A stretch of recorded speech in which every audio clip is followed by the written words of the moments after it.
Once upon a time, in the grand halls of Elizabethan England, the pale, ethereal glow of Snow White's skin wasn't just a fairy tale. It was the height of fashion and allure. This story takes us to a world where Queen Elizabeth I, with her signature ghostly complexion, set the standard for beauty. Her porcelain skin wasn't just a mark of nobility, it was a symbol of earthly perfection. But behind this flawless facade lay a dangerous secret. To maintain her iconic look, Elizabeth coated her face with a concoction largely made of lead. She even used mercury on her lips, and likely a mercury-based makeup remover, a toxic recipe that slowly consumed her flesh. Today, we delve into the captivating yet cautionary tale of Elizabeth I and the makeup that might have led to her demise. Before we embark on this historical journey, a quick reminder to hit subscribe on the Echoes of History channel.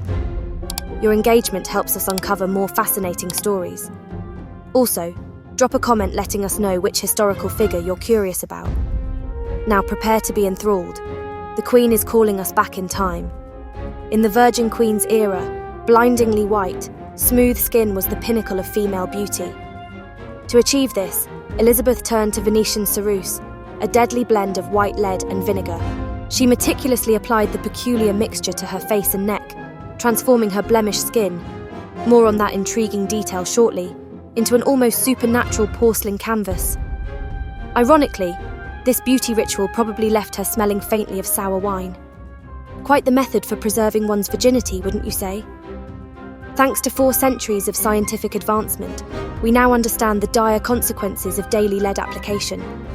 It's a path strewn with severe, often irreversible afflictions like hair loss, skin deterioration, and in the extreme, death by lead poisoning, a fate all too real in the 16th century. It's highly plausible that Queen Elizabeth herself succumbed to these dangers. Yet lead wasn't the sole villain in her cosmetic arsenal. There's another culprit to consider. Snow White's mother dreamed of her having lips as red as blood on winter roses.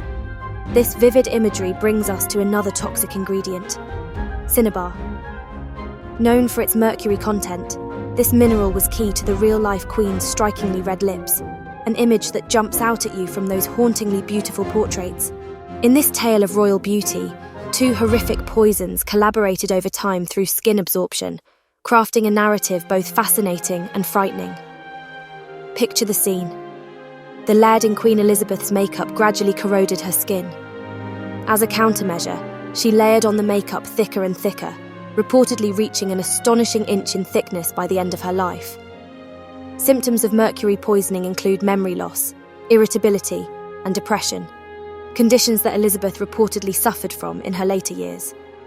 In the Elizabethan era, removing makeup nightly wasn't the norm, even for nobility. This might sound familiar, as many of us women have skipped a night or 2 of makeup removal. But imagine the Queen, with her maids meticulously applying a dangerous cocktail of lead and mercury to her face, wearing it not just for a night but for an entire week. In the world of the Tudor period, where beauty rituals could be as harmful as they were alluring, this was the reality for Queen Elizabeth, where the constant application of lead-based makeup did more than just block pores. It seeped into her skin, leaving it grey and wrinkled. Yet the Queen's efforts to maintain her iconic look led to a vicious cycle of damage and repair. When it came time to remove this heavy makeup, historians believe Elizabeth used a bizarre mixture of eggshells, alum, and astonishingly, more mercury. Some claim this mercury-infused remover left their skin soft, but this was a deceptive illusion, as it was slowly removing their skin layer by layer.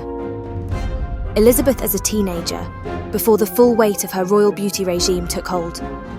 Back then, she wore less of the leaden facade, not just because of her youth, but because she hadn't yet faced smallpox.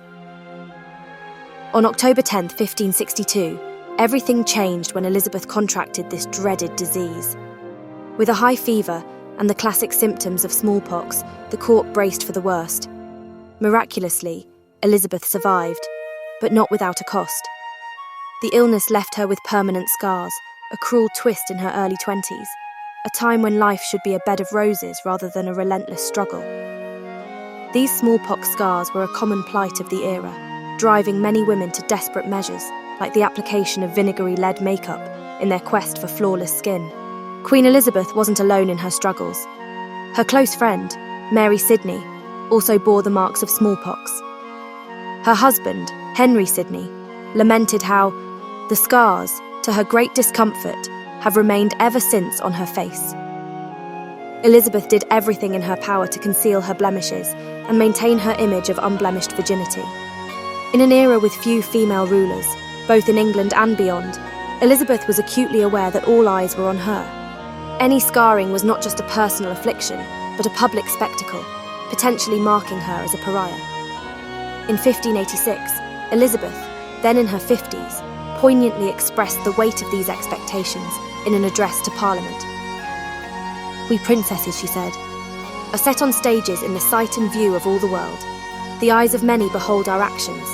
A spot is soon spied in our garments, a blemish quickly noted in our doings." In a daring move that predated modern-day image control, Elizabeth boldly forbade any unflattering portraits of herself. This edict gave painters a unique challenge, pushing them to the limits of their creativity to capture the Queen's likeness while adhering to her strict standards. As Queen Elizabeth journeyed into her later years, artists faced a daunting task. They were commissioned to portray her as youthful, supple, and radiantly white, despite the toll that decades of lead makeup had taken on her skin. It's a poignant metaphor, the autumn years not only describing the season of life, but also the withering effect of her beauty regimen.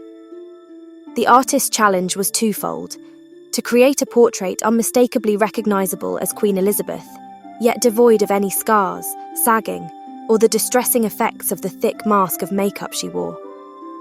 This is where the famous Darnley portrait, painted in 1575, became a critical reference. It emerged as a godsend for later artists, who repeatedly used its depiction of Elizabeth's face as a template for decades. Elizabeth's relentless battle against time was as fierce as it was enduring. Among her more ingenious tactics was the adoption of a wig, a secret well kept for years. In an era lacking gentle hair colourants, one shudders to imagine what concoctions might have been used to hide greying hair. For a long while, her wig was like William Shatner's toupee, widely speculated upon but never officially acknowledged, until 1599, when the Earl of Essex inadvertently revealed this closely guarded secret to the world. The revelation by the Earl of Essex of Queen Elizabeth's mostly bald head, with just a sparse ring of hair around the ears, was a shock that resonated throughout the court. It's an image that, once conjured, is hard to erase from the mind's eye. Thanks to the Earl, it's a detail that's now etched in history. In the twilight of her reign, Elizabeth became a recluse, shunning medical attention despite her failing health. Court insiders whispered of the Queen's deepening melancholy. Yet, Elizabeth remained defiant against the encroaching shadows of her mortality. She clung to a belief that if she were to lie down, she would never rise again. So, for an astonishing 15 hours, she stood, her ladies-in-waiting anxiously surrounding her with pillows, anticipating the moment she would inevitably collapse. On March 24, 1603, the curtain finally fell on Elizabeth's remarkable life. While cancer or pneumonia are cited as possible causes of her death, we cannot overlook the decades of lead and mercury poisoning from her makeup. These toxic substances likely played a significant role in her deteriorating health. In a final grim testament to the dangers she faced, Elizabeth's body was, by the end of her life, a repository of toxins. Elizabeth Southwell, one of her ladies-in-waiting, would later recount the harrowing details of the Queen's final days. In a macabre twist to an already dramatic tale, Elizabeth Southwell, a lady-in-waiting, claimed a chilling event occurred during Queen Elizabeth's wake. Her body burst inside the coffin due to an accumulation of noxious gases. While Southwell's account has often been brushed off as Jesuit propaganda, the phenomenon she described, known as exploding casket syndrome, is a grim reality even in modern times. This occurs when a body, sealed too effectively in a coffin, becomes a pressurized chamber for the gases and fluids produced by decomposition, leading to a ghastly outcome. But the story takes an even more harrowing turn. While Elizabeth's prolonged exposure to lead and mercury undoubtedly impacted her health, another, perhaps even more lethal threat lurked in the shadows. Just a week before her death in 1603, her doctors suggested a perilous procedure. For 45 long years, since her coronation, Elizabeth had worn a ring, a symbol of her unyielding reign. Over time, this ring began to cut into her skin, poisoned and weakened by years of cosmetic use, and presumably it continued to do so, unabated. The tale of Queen Elizabeth's final days is as dramatic as it is tragic. Her doctors issued a stark warning. The coronation ring, a symbol of her reign, had to be surgically removed from her swollen, poisoned finger. A week after this dire prognosis, Elizabeth's life came to an end, followed, according to some accounts, by the ghastly phenomenon of her coffin exploding. This story opens a window into a much larger narrative, one that dates back to at least the 5th century BCE. The use of lead in makeup is a practice with ancient roots. In the Roman Empire, women powdered their faces with lead. Fast forward to the 16th century, and this deadly practice had evolved into Venetian ceruse, also known as the spirits of Saturn, Queen Elizabeth's cosmetic of choice. A grim irony considering our modern preferences for safer brands like MAC. Tragically, it wasn't until 1634, less than 4 decades after Elizabeth's death, that ceruse was finally recognised as a poison, a substance that played a significant role in her demise. Although the correlation between hair loss, skin damage, and lead was known, it took centuries to fully grasp the lethal nature of these beauty practices. This historical episode serves as a reminder of an enduring, albeit unsettling truth. The pursuit of beauty, often at the cost of pain and even death, is a deeply entrenched tradition.